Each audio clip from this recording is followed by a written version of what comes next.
Hello everyone. तो आज हम लोग मैक्रो इकोनॉमिक्स का एक चैप्टर स्टार्ट करने वाले हैं, that is money.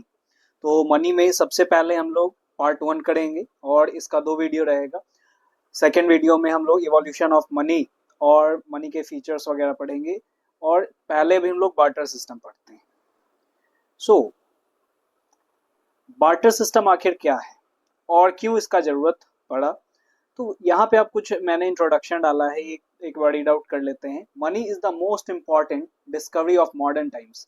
It is the basic necessity of all economy. तो जितने भी इकोनॉमीज हैं वर्ल्ड में, सभी का बेसिक जो नेसेसिटी है दैट इज मनी, क्योंकि इसके बिना कोई भी तरह का ट्रांजैक्शन ट्रेड नहीं हो सकता है। It is the commonly accepted medium of exchange. If economic agents engage themselves in market transactions, money becomes an important instrument for facilitating these exchange. Economic exchange without intervention of money are referred as barter exchange. तो ऐसा तो नहीं था कि हमेशा से barter system था ही, और अगर मनी नहीं था तो फिर किस तरीके से ट्रीट होता था, कैसे ट्रांजैक्शन चलते थे, ये हम लोग देखते हैं।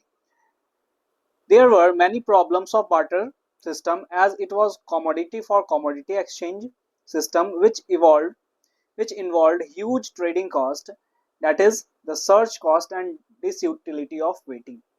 आखिर ये सभी क्या है, ये टेक्निकल वर्ड्स क्या है, ये आगे अभी हम लोग देखने वाले हैं। सो बार्टर सिस्टम आखिर था क्या। तो बार्टर सिस्टम सिंपली एक ऐसा सिस्टम था जहां पे मनी नहीं था। तो मनी नहीं था तो एक्सचेंज कैसे होता था, तो गुड्स फॉर गुड्स, कोई भी तरह का गुड्स और सर्विसेज के बदले में एक्सचेंज में गुड्स और सर्विसेज ही मिलते थे। तो ये बार्टर सिस्टम था। In the primitive stage of economics development human needs were very limited.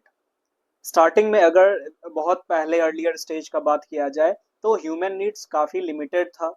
ठीक है, पॉपुलेशन भी काफी लिमिटेड था, नीड्स भी काफी लिमिटेड था, उसी तरह से गुड्स और सर्विसेज भी काफी लिमिटेड थे। The market transactions were limited to the extent of mutual exchange of goods between two or more individuals. This is barter. Barter means exchange of goods for goods. Barter का मतलब क्या होता है कि जब भी हम लोग एक्सचेंज कर रहे हैं गुड्स के बदले में गुड्स, तो उसे बार्टर सिस्टम कहा जाता था। An economy where there is barter of goods and services, it is called CC economy, that is commodity for commodity exchange. बचपन में ये छोटा सा खेल तो बहुत लोगों ने खेला होगा, है ना। जैसे क्या था कि किसी के पास मान लेते हैं कोई इरेजर है, किसी के पास कोई पेंसिल है। अब दूसरे को वो पेंसिल पसंद आ रहा है, किसी को इरेजर पसंद आ रहा है, तो बोल रहा है एक्सचेंज कर लेते हैं हम लोग, है ना। तो मुझे वो पेंसिल दे दो, मैं तुम्हें ये इरेजर दे देता हूँ। तो ये क्या था, ये भी एक तरह का छोटा सा ट्रांजैक्शन को हम लोग बार्टर ही कहेंगे। यानी कि यहाँ पे कोई भी मनी का इन्वॉल्वमेंट नहीं हो रहा है, बल्कि कॉमोडिटी का ही इन्वॉल्वमेंट हो रहा है। तो इसे ही बार्टर सिस्टम कहते हैं। कुछ फीचर्स इसके हम लोग देख लेते हैं बार्टर सिस्टम के। तो barter system can be practical only if there is double coincidence of wants. अब इसमें एक बहुत इंपॉर्टेंट टॉपिक है, that is double coincidence of wants. ये अगर नहीं होता, डबल कोइंसिडेंस ऑफ वांट्स अगर नहीं होता, तो फिर बार्टर सिस्टम भी सक्सेस नहीं करता। लेकिन ये कहीं ना कहीं इसका लिमिटेशन भी था, आगे हम लोग देखेंगे। तो ये आखिर है क्या, डबल कोइंसिडेंस ऑफ वांट्स का मतलब क्या होता है। Simultaneous fulfilment of mutual wants of buyers and sellers. अब जैसे एक छोटा सा यहाँ पे हम लोग एग्जांपल देख लेते हैं डबल कोइंसिडेंस ऑफ वांट्स का। एक पर्सन है जिसके पास कुछ एप्पल्स हैं, ठीक है, और एक पर्सन है जिसके पास वीट है। तो अगर इस पर्सन को वीट चाहिए और इस पर्सन को अगर एप्पल चाहिए, तो ये आपस में क्या करेंगे, एक्सचेंज कर लेंगे। तो इसे ही डबल कोइंसिडेंस ऑफ वांट्स कहते हैं। डबल कोइंसिडेंस क्यों, साइमल्टेनियस दोनों का नीड ऐसा है कि सामने वाला पूरा कर सकता है। इसे वीट चाहिए, इस पर्सन को वीट चाहिए, तो ये क्या करेगा, इस पर्सन से कंसल्ट करेगा, और इसे एप्पल चाहिए तो इस पर्सन से कंसल्ट करेगा। तो दोनों के पास एक दूसरे के फुलफिलमेंट के लिए यहाँ पे गुड्स है ना। इसके वजह से इसे डबल कोइंसिडेंस ऑफ वांट कहते हैं। एक कोइंसिडेंस नहीं, डबल कोइंसिडेंस, कि दोनों साइमल्टेनियसली एक दूसरे का नीड्स को पूरा कर रहे हैं। That is double coincidence of wants. आगे देखते हैं। तो double coincidence of wants main feature है किसका, तो मेन फीचर है ये बार्टर सिस्टम का। If double coincidence of want does not exist, there will be a huge trading cost. अगर double coincidence of wants exist नहीं करेगा, अगर नहीं करता तो बहुत ज्यादा ट्रेडिंग कॉस्ट लगता। ट्रेडिंग कॉस्ट का मतलब क्या होता है? It refers to cost of engaging in trade. Trade में इंगेज होने के लिए जो खर्च लगते हैं दैट इज ट्रेडिंग कॉस्ट। तो इसमें दो चीजें आ जाएंगी, एक तो सर्च कॉस्ट कि ढूंढना पड़ेगा कि अब जो मेरे पास है वो सामने वाले का नीड है या नहीं है, और जो मुझे चाहिए वो सामने वाले के पास है या नहीं। तो search cost, it is the physical cost of searching for a person willing and prepared for the exchange of goods. Also, it is a cost of deterioration caused to the goods during the search period.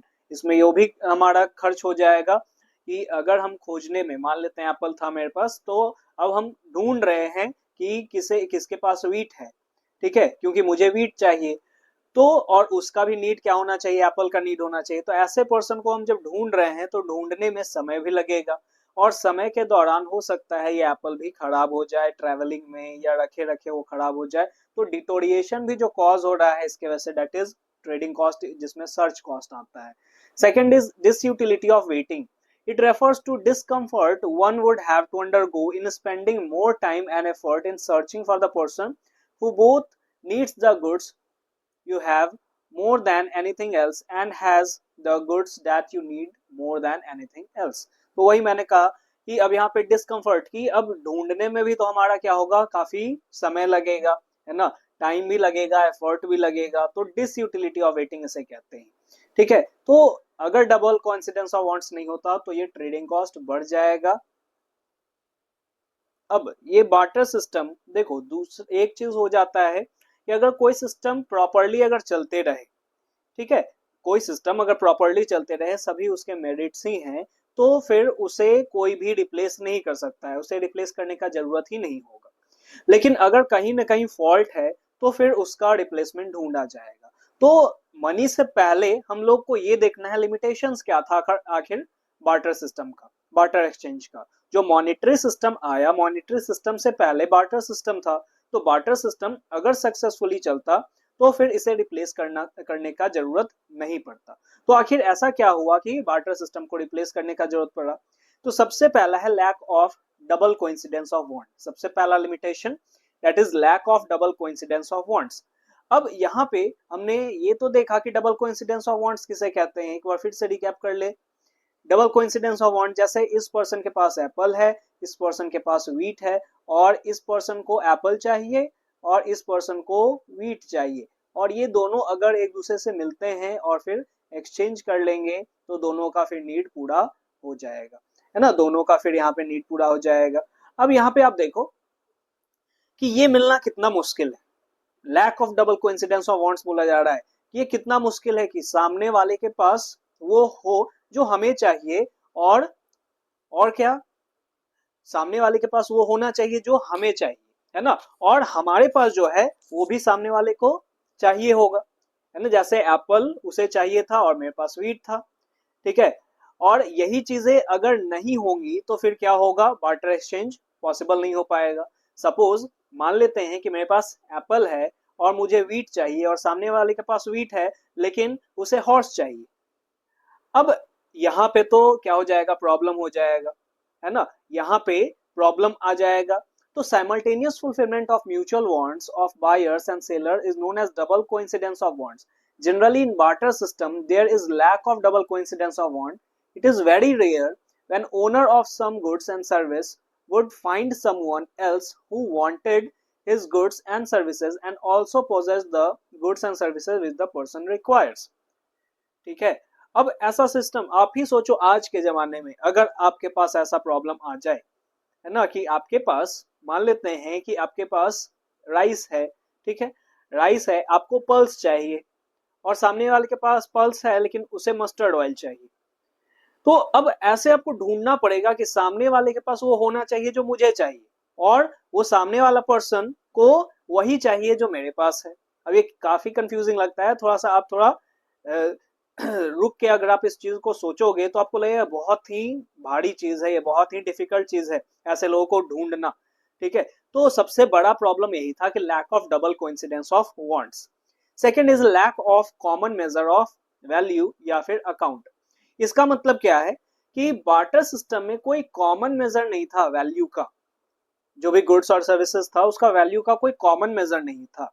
अब जैसे अगर हम लोग ये double coincidence और wants वाले के ही example से अगर हम लोग देख लें कि कितना एप्पल हम देंगे कि हमें कितना वीट मिलेगा, या किसी के पास मान लेते हैं हॉर्सेस है तो और हमारे पास राइस है तो कितना राइस देंगे कि हमें एक हॉर्स मिलेगा, कोई कॉमन मेजर ऑफ वैल्यू नहीं है। अच्छा राइस है, मान लेते हैं किसी के पास मस्टर्ड ऑयल है, किसी के पास एप्पल है, और अब ये हर एक आइटम को अगर हम लोग देखें तो कितना आइटम देना पड़ेगा कौन कौन सा कि हमें एक हॉर्स मिलेगा, क्योंकि कोई कॉमन मेजर ऑफ वैल्यू नहीं था। आज के डेट में तो है ना कि अगर मान लेते हैं हमें एप्पल चाहिए, कितना चाहिए, तो सपोज 1 kg चाहिए, तो अब उसका प्राइस बता देगा कि 100 का है, 120 का है, कॉमन मेजर ऑफ वैल्यू बता देगा, है ना। हर एक चीज का एक कॉमन मेजर है, दैट इज मनी आज के डेट में। ठीक है, हमें कुछ भी चाहिए, हमें पेन चाहिए, हमें ये माइक चाहिए, है ना, हमें सन ग्लासेस, हमें ग्लासेस चाहिए, कुछ भी हमें चाहिए तो उसका एक कॉमन मेजर है, दैट इज मनी। लेकिन पहले बार्टर सिस्टम में कोई कॉमन मेजर नहीं था कि कितना हम गुड्स या सर्विसेज देंगे कि हमें वो सामान मिल पाएगा सामने से। In the absence of common measure of value, evaluation of goods and services is not possible. In the absence of common unit, proper accounting is not possible. कि हम लोग किसी चीज का रिकॉर्ड नहीं रख सकते, अकाउंटिंग नहीं हो सकता था इन सभी से। आगे देखते हैं, तो दो तो हमने लिमिटेशन देखा। Third limitation is lack of standard of deferred payment. Deferred payment का मतलब हो जाता है फ्यूचर पेमेंट्स। तो lack of standard of deferred payment का मतलब यहाँ पे क्या हो गया कि barter system lacks a standard of deferred payment. It creates problem in entering into contract which involve future payments because of lack of any satisfactory unit. अब जब हमारे पास कोई सेटिस्फैक्ट्री यूनिट नहीं होगा, कोई कॉमन मेजर ऑफ वैल्यू नहीं होगा, तो फ्यूचर पेमेंट हम कैसे कर सकते हैं। मान लेते हैं कि हमारे खेत में अभी राइस लगा ही हुआ है, ठीक है, अभी वो फसल हुआ नहीं है, ठीक है, और किसी को मान लेते हैं क्या करना है, काउ सेल करना है, ठीक है, काउ सेल करना है। अब आज के डेट में अगर हम कॉन्ट्रैक्ट कर लेते हैं, ठीक है, कॉन्ट्रैक्ट अगर कर लेते हैं, वो काउ और राइस वाला कॉन्ट्रैक्ट हो गया, तो मान लेते हैं कि अब ये कॉन्ट्रैक्ट हो चुका है, इसके पास एक पर्सन के पास काउ आ गया और बोल रहा है कि इतने समय के बाद हम आपको इतना राइस पहुंचा देंगे, ठीक है। अब एक पर्सन के पास तो आ गया ना सामान, अब हो सकता है कि फ्यूचर में वो पेमेंट करे तो काफी सारे प्रॉब्लम्स आ जाए। जैसे मान लेते हैं फसल अगर खराब हो जाए तो फिर कैसे इम्बर्समेंट होगा, है ना, कैसे उसको रिइम्बर्स कर पाएगा, कैसे वो चीजों को दे पाएगा कि राइस हमें देना था, अब राइस का तो फसल खराब हो गया, काव हमारे पास है। अब मान लेते हैं काव वो रख लिया, लेकिन उसके बाद बावजूद भी मान लेते हैं काव का जो वेट था या फिर उसका जो हेल्थ था वो खराब हो गया, तो फिर काफी ज्यादा प्रॉब्लम हो सकता था। फ्यूचर पेमेंट्स इसमें पॉसिबल ही नहीं थे, है ना, बार्टर सिस्टम में, क्योंकि कोई एक सेटिस्फैक्टरी यूनिट नहीं था, एक कॉमन मेजर ऑफ वैल्यू नहीं था। There is problem of borrowing and lending.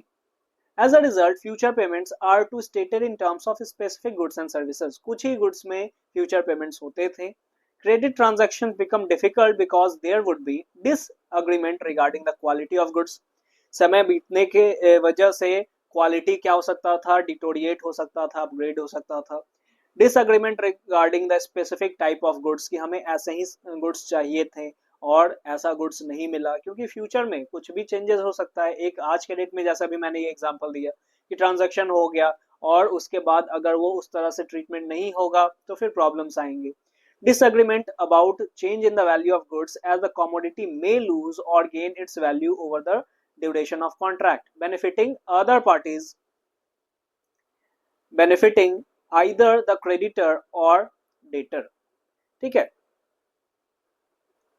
आगे देखते हैं हम लोग, तो ये प्रॉब्लम था।